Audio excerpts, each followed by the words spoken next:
Hi guys, kumusta? So, sa mga ganitong panahon na umuulan, minsan nakakaramdam pa rin tayo ng pagka-homesick. Sa mga katulad kong OFW, aminin man natin o hindi, nakakamiss pa rin ang Pilipinas pag ganito ang season. So, kaya naman, para naman mabawasan ang aking pagka-homesick for today's video, ay naisipan ko na rin na magluto ng Filipino style na breakfast. So, pero ito, mayroon tayong pinagbabawal na technique. Una, bubuksan muna natin ang ating mga bintana. So, halos lahat ng bintana dapat bukas para pag nagluto tayo ng danggit at puset, hindi maamoy masyado. At ito na ang pinakasikreto ko ginagawa. Ito yung tinatawag na pinagbabawal na technique. Gagamit tayo ng softener. So, first step, sa pan na maliit, yung mga hindi nyo ginagamit, mas okay yon. Naglagay ako ng softener, tapos nag-add ako ng konting tubig. So, papakuluin muna natin siya ng bahagya. Tapos, pag alam nyo medyo umuusok-usok na, tsaka lang tayo magsimula magprito. Habang kumukulo na ang ating softener, so sinimulan ko na ang ating dried pusit.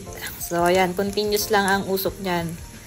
Habang umuusok kasi yan guys, maamoy din sa loob ng bahay. Dahil nga nasa second floor ako, kaya bawal talaga yung mabaho. Alam mo nyo naman, medyo masisyelan ang ating mga kapitbahay. Pero dahil cravings tayo, magagawan natin yan ng paraan. At ito na nga ang pinaka-moment of truth. So, talagang umuusok na.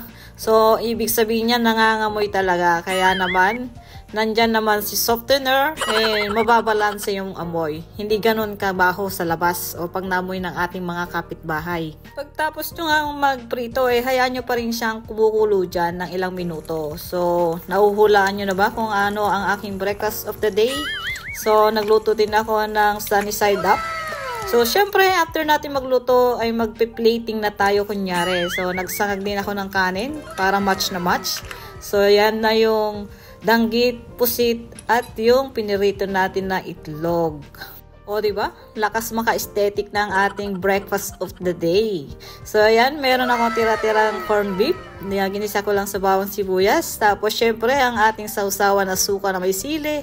At hindi mawawala ang mainit na kape. So, let's eat, guys!